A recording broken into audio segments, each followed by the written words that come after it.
নমস্কার। শ্রী শ্রী ব্রহ্মবৈবর্ত পুরাণ ব্রহ্মখণ্ড ২০ অধ্যায় উপবর্হণের মৃত্যু ও শূদ্র যৌনিতে জন্ম। সৌতি কহে অনন্তর গন্ধর্ব কুমার, পত্নীগণ সহ রহে আনন্দে অপার। বৃদ্ধ রাজা বহুবিধ পুণ্য কাজ করে, পত্নী সহ বাস করে প্রফুল্ল অন্তরে।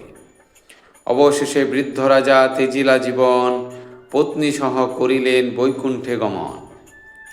যথাবিধি শ্রাদ্ধ করি উপবর্হণ, ব্রাহ্মণেরে করিলেন ধন বিতরণ। ব্রহ্মশাপ হেতু শেষে গন্ধর্বনন্দন, হে সৌনক যথাকালে তেজিলা জীবন। ব্রাহ্মণ ঔরসে আর শূদ্রার উদরে, গন্ধর্ব কুমার শেষে জন্মলাভ করে।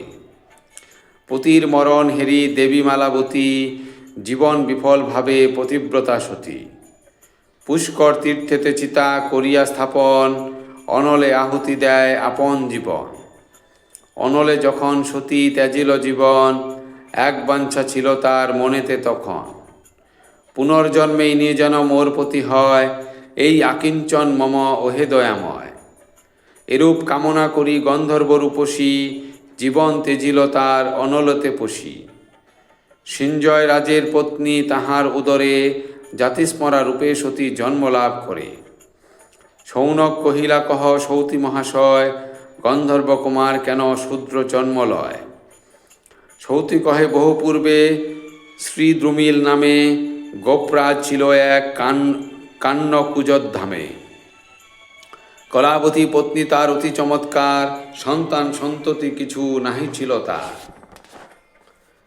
স্বামী দোষে বন্ধা রহে রূপবতী সতী, পুত্রাভাব হেতু সদা সুদুঃখিতা অতি। কলাবতী সতী শেষে স্বামীর আজ্ঞায়, কাশ্যপ মুনির কাছে বনমধ্যে যায়। পুত্রের আকাঙ্ক্ষা লয়ে করেন গমন, মুনিবরে দেখিলেন আশ্রমে তখন। ব্রহ্মতেজে প্রজ্জ্বলিত ভক্ত মুনিবর, মধ্যাহ্ন সূর্যের সম দীপ্ত কলেবর। তাহারে দেখিয়া সতী করি নমস্কার, প্রতীক্ষায় রহিলেন সম্মুখতে তার। কৃষ্ণপরায়ণ মুনি ধ্যান ভাঙি শেষে, সুন্দরীরে দেখিলেন মনোহর বেশে। সুন্দর চম্পক সম দেহলতা তার, শারদ পঙ্কজতুল্য আখি চমৎকার। সুচারু কজ্জল শোভে নয়নে তাহার, সীমন্তে সিন্দুর বিন্দু মরিকি বাহার। অলক্ত রঞ্জিত আছে উভয় চরণে, কিবা সে অপূর্ব গতি তাহার চলনে। রত্ন বিভূষিত অঙ্গ নিতম্ব বিশাল, শোভন বর্তুল স্তন সুন্দর কপাল। মৃদু মৃদু হাসে নারী আরক্ত নয়ন, পীতবস্ত্রে শোভে তার বিশ্ববিমোহন।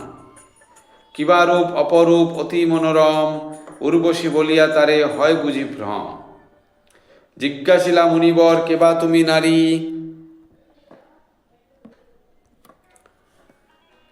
কার পত্নী কিবা চাহ কহ তাড়াতাড়ি।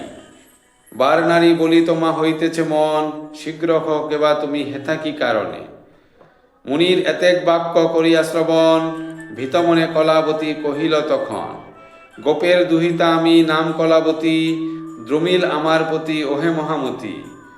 পুত্রত্বিনী হয়ে আমি আসিনু হেথায়, কৃপা করি পুত্র দান করহ আমায়। সভা হইতে বিজ্ঞ তুমি ওহে তপধন, আমার মনের বাঞ্ছা করহ পূরণ।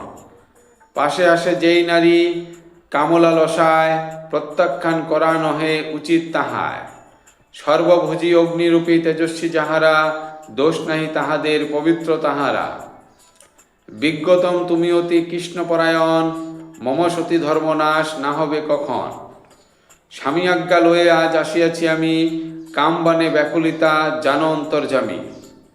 নিবেদন করি তাই পুত্র করদান, মনোবাঞ্ছা পূর্ণ হবে করিব প্রস্থান। গোপকন্যা বাক্য শুনি ক্রুদ্ধ মুনিবর, থর থর করি তার কাপে উষ্ঠাধর। অনন্তর ক্রোধ ভরে মুনি মহাশয়, কহিলেন রূঢ় ভাষা কটু অতিশয়। পাপিয়সী নারী তুই আমারে ছলিতে, হেতা হাসি কাম বাক্য চাহিস কহিতে। রহিয়াছে এক পুঁতি যখন তোমার, অন্যে লয়ে কেন তবে কর পাপাচার। সেই মূর নিজ লক্ষ্মী অন্যে করে দান, তার গৃহ লক্ষ্মী দেবী ত্যাগ করি যান। স্বেচ্ছায় পতি যদি পরিত্যাগ করে, পুনরায় পত্নী রূপে না লইবে ঘরে। ব্রাহ্মণ হইয়া যেই মদনে মাতিয়া, শূদ্রপত্নী ভোগ করে জ্ঞানান্ধ হইয়া। বিপ্রকর্মে অধিকার নাহি থাকে তার, নরকেতে বহু ক্লেশ পায় নিবার। যাগযজ্ঞে পিতৃশ্রাদ্ধে দেবতা অর্চনে, অধিকারী নহে সেই এ ত্রিভুবনে। কত যে তাহার পাপ করিনু বর্ণন, দ্বিজ মধ্যে হয় সেই চণ্ডাল মতন। এতএব মম বাক্য শুন কলাবতী, গৃহে ফেরে এক মনে ভজ নিজ পতি। এত শুনি কলাবতী করিল রোদন, কম্পিত অন্তরে বসি রহিল তখন।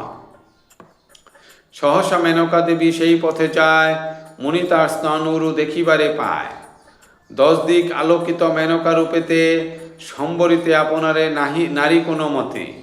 কামবানে ব্যাকুলিত হইল মুনিবর, রেতপাত হইল তার ভূমির উপর। লইল অমনি তাহা কলাবতী করে, ব্রাহ্মণের বীর্যপান করিল সত্তরে। অতঃপর ঋষিপদে করিয়া প্রণাম, কলাবতী শীঘ্র গতি যায় নিজ ধাম। আপন আগারে সতী করিয়া গমন, স্বামীর নিকটে তাহা করে নিবেদন। সতী কলাবতী মুখে শুনিয়া সকল, হরষিত গোপ ভাবে জীবন সফল। গোপরাজ আনন্দেতে কহে সতী প্রতি, বিপ্রতেজ ধরিয়াছ তুমি পুণ্যবতী। আমার বচনে তুমি না করো সংশয়, বৈষ্ণব সন্তান তব হইবে নিশ্চয়। এত বলি গোপরাজ করিলা তর্পণ, ব্রাহ্মণেরে করিলেন ধন বিতরণ। লক্ষ লক্ষ হস্তিয়স্য গাভিদান করে, দাস দাসী ধান্য স্বর্ণ ব্রাহ্মণে ভিতরে। অনন্তর গোপরাজ হরিপরায়ণ, বদরিকা আশ্রমেতে করিলা গমন। তপস্যা করিল সেথা একান্ত অন্তরে, যোগাসনে বসি পড়ে দেহত্যাগ করে। গঙ্গা তীরে দেহ তেজি বৈকুণ্ঠতে যায়, হরিদাস নামে সেথা হরিদাস্য পায়। গোপরাজ সেই ক্ষণে ত্যাজিল জীবন, উচ্চস্বরে কলাবতী করিলা রোদন। ভাবিলা অগ্নিতে দিবে আপন জীবন, রক্ষাতারে করিলেন জনক ব্রাহ্মণ। অনন্তর সেই বিপ্র মাতৃ সম্বোধনে, তাহারে লইয়া সে আপন ভবনে। কালক্রমে কলাবতী কাঞ্চন সমান, প্রসব করিলা এক পুত্র ভাগ্যবান। অপূর্ব সৌন্দর্য তার স্নিগ্ধ সুশোভন, কন্দর্প সমান রূপ ভুবন মহন।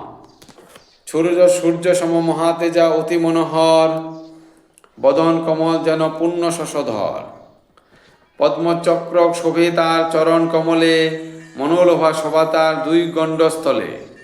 পুত্র হেরি কলাবতী শোক ত্যাগিল, এতদিনে তবে পতি বিরহ ভুলিল। দিনে দিনে বারে শিশু কন্দর্প সমান, যতনে পালন করে ব্রাহ্মণ সন্তান। কলাবতী সতী রহে ব্রাহ্মণের ঘরে, ব্রাহ্মণ কন্যার সম তারে জ্ঞান করে। উপবর্হণের কথা এইখানে ইতি, বৈবর্ত পুরাণ গীতি মনোহর অতি। ব্রহ্মখণ্ডে 20 অধ্যায় সমাপ্ত। ধন্যবাদ।